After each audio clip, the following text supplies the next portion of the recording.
Hello, let's start today's class. In chapter 5, we will learn about the transport of carriers in a semiconductor. To calculate the drift current, we not only need information about the concentration of electrons and holes, but also the mobility, which represent the velocity of carrier movement. In this chapter, we will delve into the mechanism of carrier motion in detail. In this class, we will explore mobility, a crucial parameter that determines the carrier's velocity when accelerated by an electric field. Additionally, we will take some time to understand the phenomenon of scattering, which plays a role in determining mobility. Up to this chapter, although there exists a net flow of electrons and holes due to the transport phenomenon, let's assume that the system remains in thermal equilibrium fundamentally undisturbed.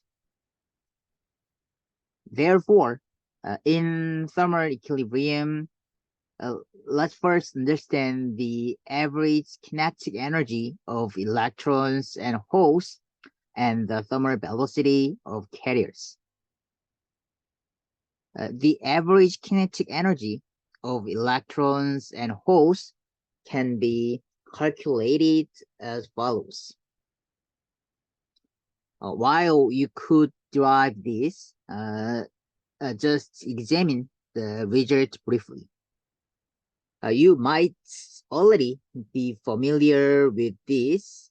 It can be said that 3 over 2 kT represents the average energy of electrons and holes in thermal equilibrium without an applied electric field. However, essentially, carriers move with thermal velocity.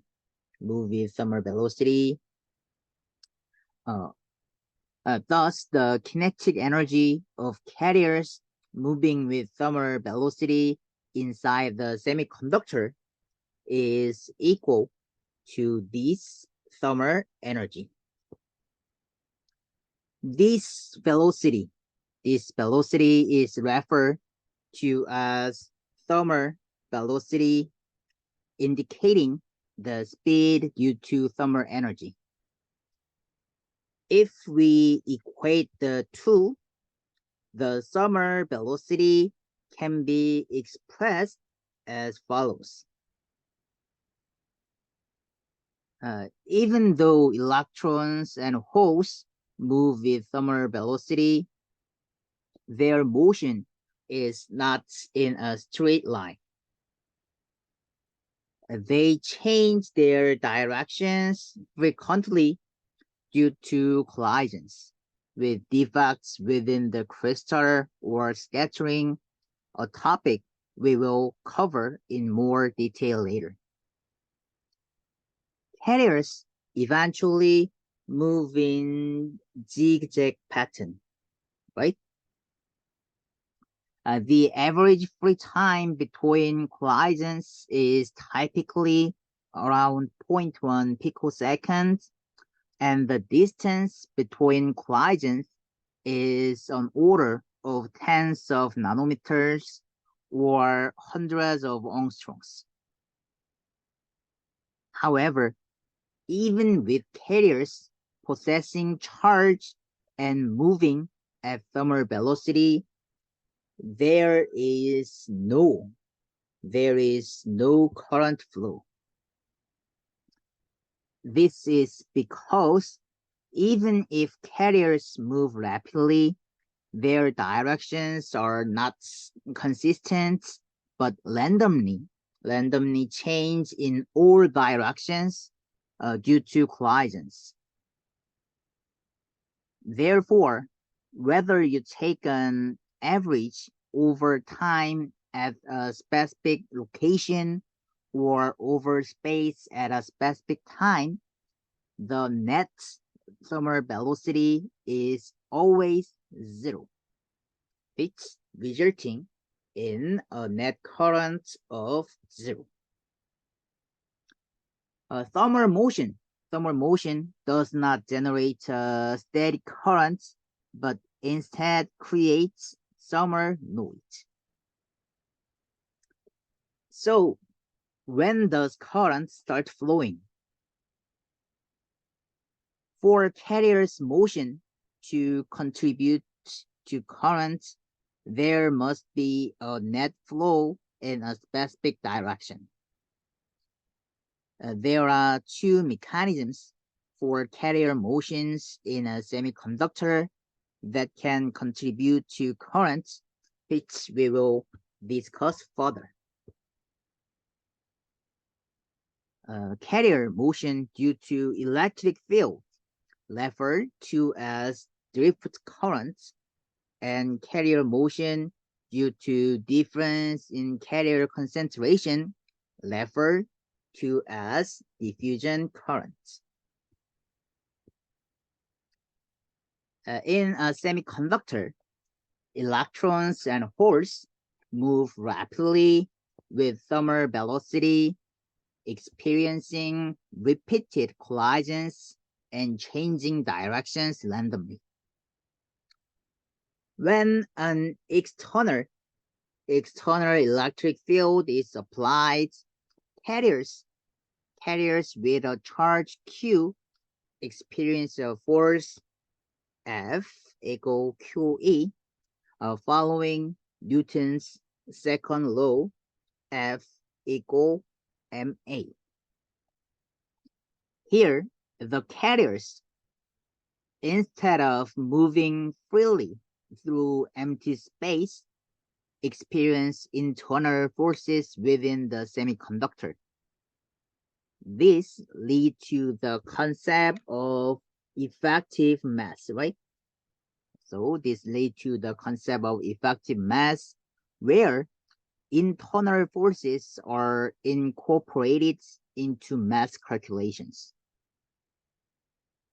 Electrons in the conduction band are accelerated in the opposite direction to the applied electric field, while holes in the valence band are accelerated in the same directions as the electric field, resulting in a net flow of charge. So this flow of electrons is termed as so this one is termed as drift. So in the presence of an applied electric field, holes having a charge, they are having a charge of plus E, charge of E, right? So we can using this one E. So experience a force F equal EE, resulting in an acceleration according to F equal MA, leading to change in their velocity. If the electric field is constant, accelerated holes within the semiconductor would continue to increase their speed linearly over time. However, in reality, they collide with ionized impurity atoms or lattice atoms undergoing thermal vibrations. These collisions cause the particles to lose most or all of their energy. Subsequently, they gain energy again as They are accelerated by the electric field only to lose it due to scattering events. This process repeats, and the particles exhibits an average drift velocity in the direction of the electric field. This drift velocity is directly proportional to the electric field, especially at low electric field. Here, this one, mu is called the Hall mobility and is measured in following units. Mobility represents how quickly particles move on average under the influence of an electric field. With higher mobility, particles can move faster even under the same electric field. Therefore, the previously mentioned equations can be expressed as follows, considering these parameters. For electrons, the same equations apply with parameters specific to electrons, right? Therefore, the actual motion of a horse can be described as follows. Even in the absence of an external electric field, horses are in motion. Horses are in motion due to surrounding thermal energy. So this one is without electric field, but they are still having motions looking like in this way. So just like moving randomly back and forth. So the average velocity in this situation is defined as the thermal velocity. When an external electric field is applied, the horse experiences additional force due to this field, leading to zigzag motion superimposed on their random thermal motion. Eventually, under the influence of the electric field, they move in the same direction of the field. So in this scenario, by defining a specific average time and measuring the distance traveled, velocity can be determined, and this is referred to as drift velocity. However, it is important to note that this velocity does not infinitely increase. It is limited by scattering events. Let's see an equation for the drift velocity using a simplified model. Consider horse being accelerated by an electric field. Let's define the drift velocity of horse as v dp. So when horse move with this v dp, if a collision occurs, the change in momentum lost due to the collision can be defined as the product of mass and velocity. You might recall the concept of impulse from your physical class. When a force is applied, resulting in an impulse, the products of the force magnitude and the time and the time gives you gives the change in momentum, right? So product of force and the time gives the change in momentum. And next, the force accelerating the whole is EE, right? Where this tau represent the average collision time between collisions. This means tau is the average time taken between the first and second collisions. Therefore, it represents the momentum gained by the whole due to electric field. When the momentum gained due to the electric field equals the momentum lost due to collisions, and they are equal, the whole's velocity appears constant on average over long periods. From this relationship, we can define the average velocity of holes, the drift velocity. Therefore, we can conclude that drift velocity is inversely proportional to the effective mass and directionally proportional to the electric field and collision time.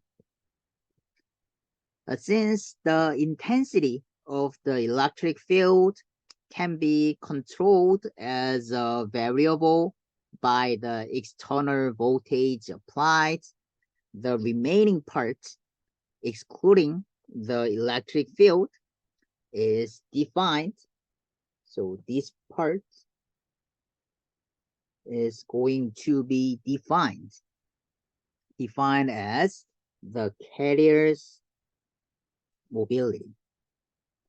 So that is, drift velocity is directly proportional to the intensity of the electric field, with the proportionality constant defined as mobility.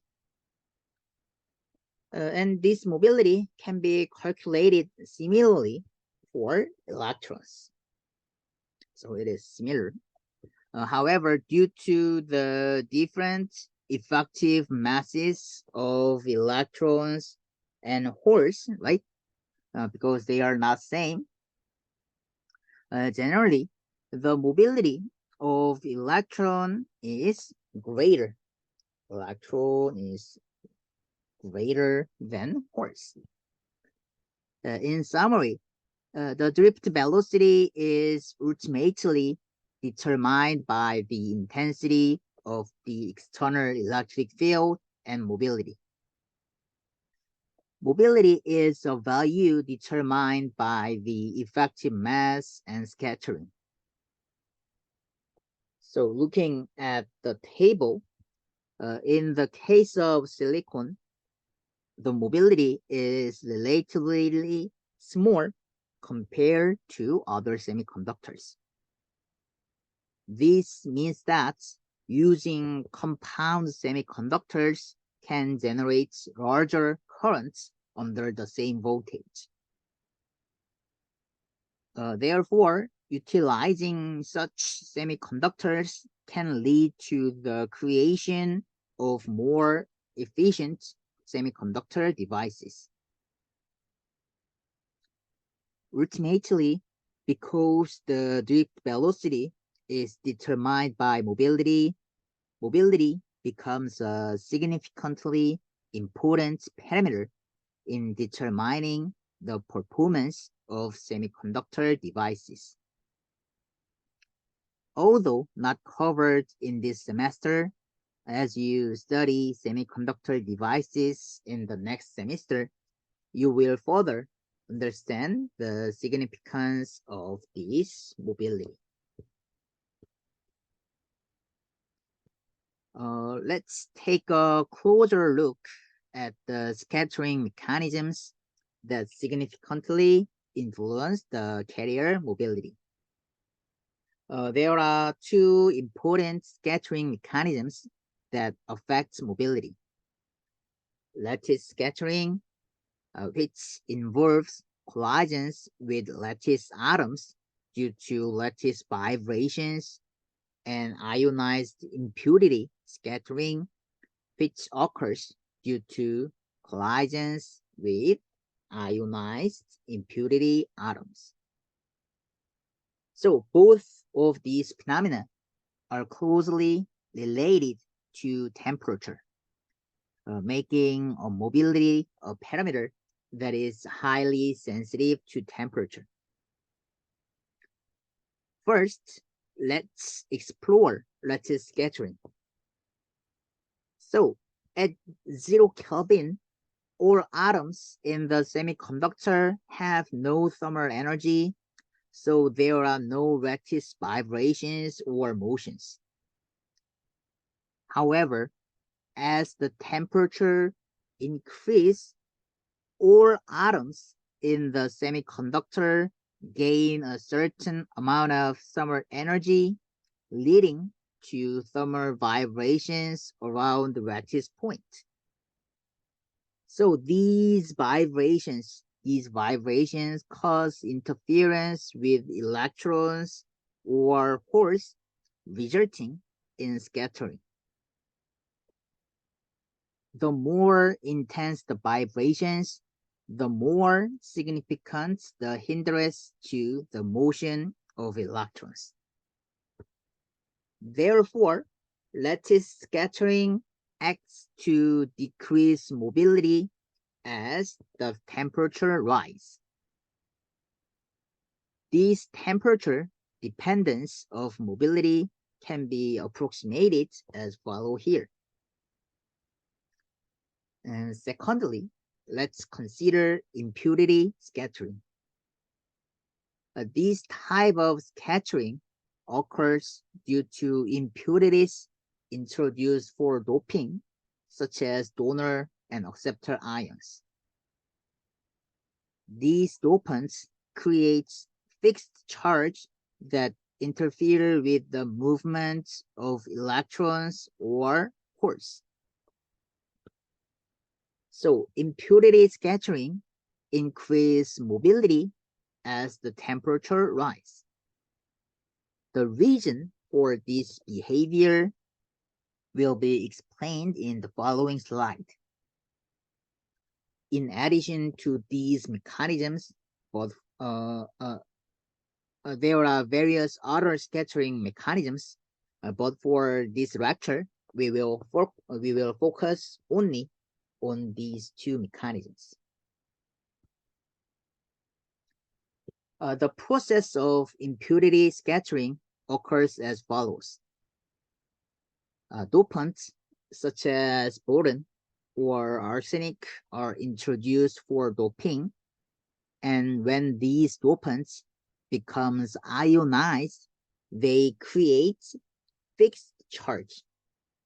So they are fixed, right? They create fixed charge. When electrons encounter these plus and minus charge, when they encounter this plus and minus charge, repulsive force or attractive forces are generated, hindering the straight line motion of the electrons. So in this context, electrons undergo random thermal motion due to the surrounding thermal energy, even in the absence of the electric field. This random motion is referred to as thermal velocity.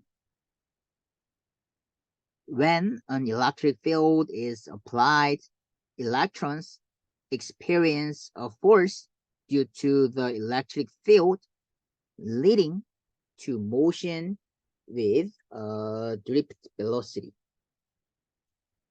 Therefore, as the temperature increases, the speed at which electrons move due to the surrounding summer energy also increase, right?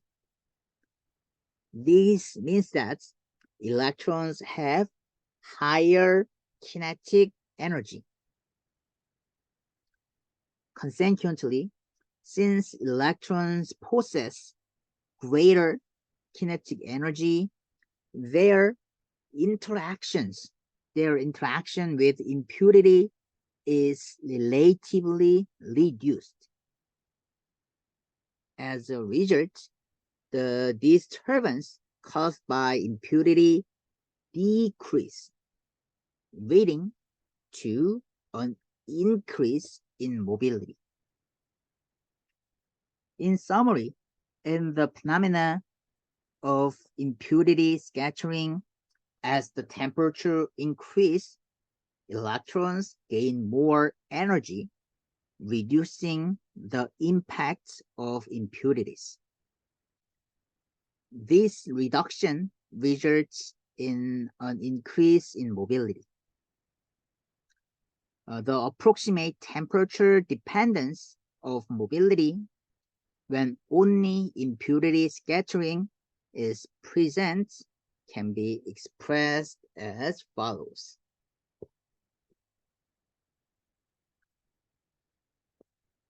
Okay, so lattice scattering and impurity scattering have opposite effects on mobility concerning temperature. The lattice scattering reduces mobility as temperature increase, whereas impurity scattering increase mobility with rising temperature. When these opposing effects act simultaneously, what trends does mobility follow concerning temperature? Mobility represents how efficiently electrons can move overall. Therefore, the overall is determined by the smallest mobility among the various scattering phenomena. For instance, if lattice scattering predicts a mobility value of, at this point, if over here, if this point is 50 and the impurity scattering predicts a mobility value of 30, when these effects combine, the overall mobility is determined by impurity scattering, which has the lower mobility value. So this rule is known as the Matheson's law. This principle is analogous to calculating the total resistance when resistance are connected in parallel, right? So each scattering effect contribute to mobility, but the overall mobility is determined by the smallest value among them.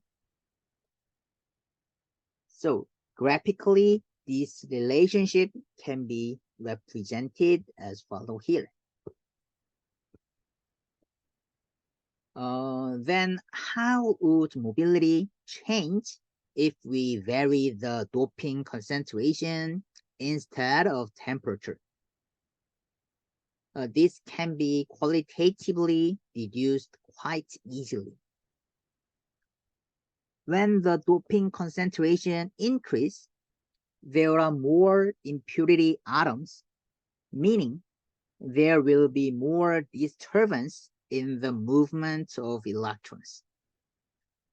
That is, mobility is going to decrease. As seen in the graph, regardless of the material type, increasing the doping concentration leads to decrease in mobility. Now, what happens to the curve between temperature and mobility when we change the doping concentration? So these graphs represent the actual curve of mobility versus temperature, varying the doping concentration. As mentioned earlier, there are regions where mobility increase and regions where it decrease with temperature. The region where mobility increase with temperature is primarily due to impurity scattering, and conversely, the region where mobility decrease with increasing temperature is mainly caused by lattice scattering. So doping concentration is closely related to impurity scattering, right? So as the doping concentration increase, impurity scattering becomes more significant, leading to decrease in mobility. Moreover, impurity scattering has a more pronounced effect in the low temperature region than in the high temperature region. Consequently, when the doping concentration decreases, the temperature range with the maximum mobility shift toward lower temperature.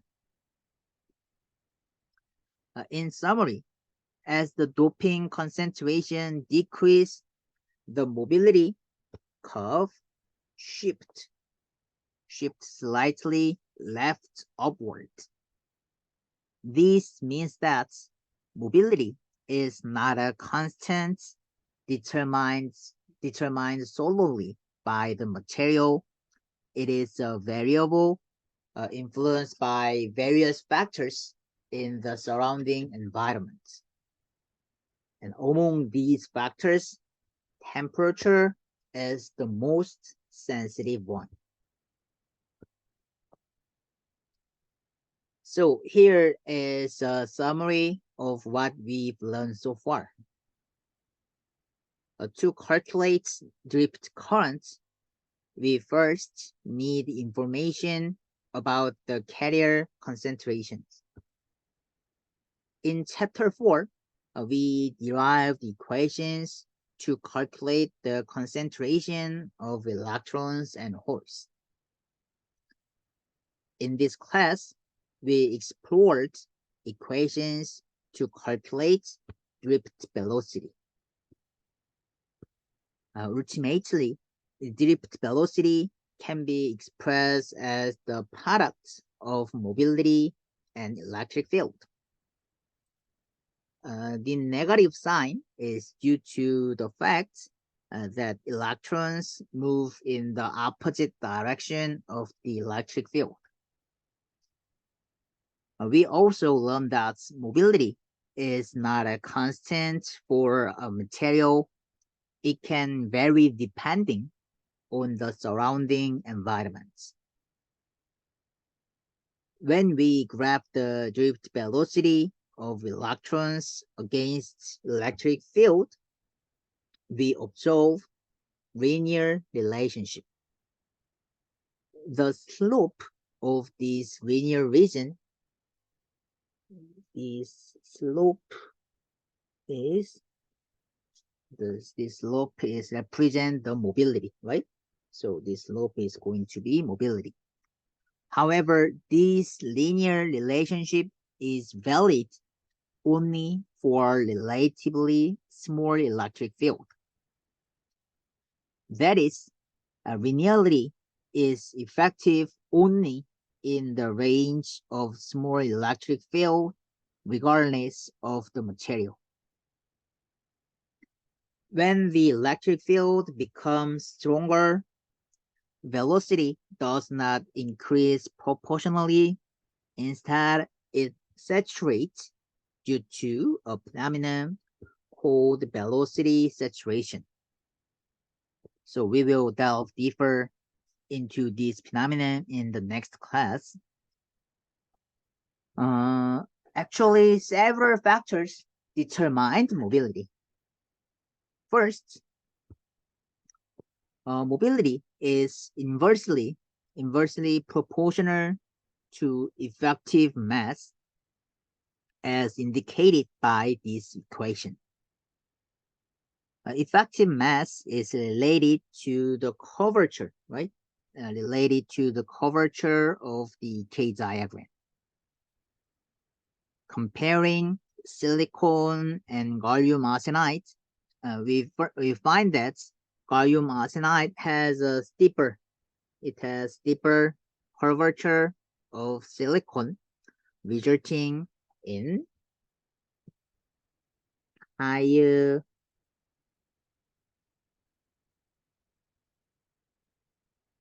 mobility than when you compare with silicons.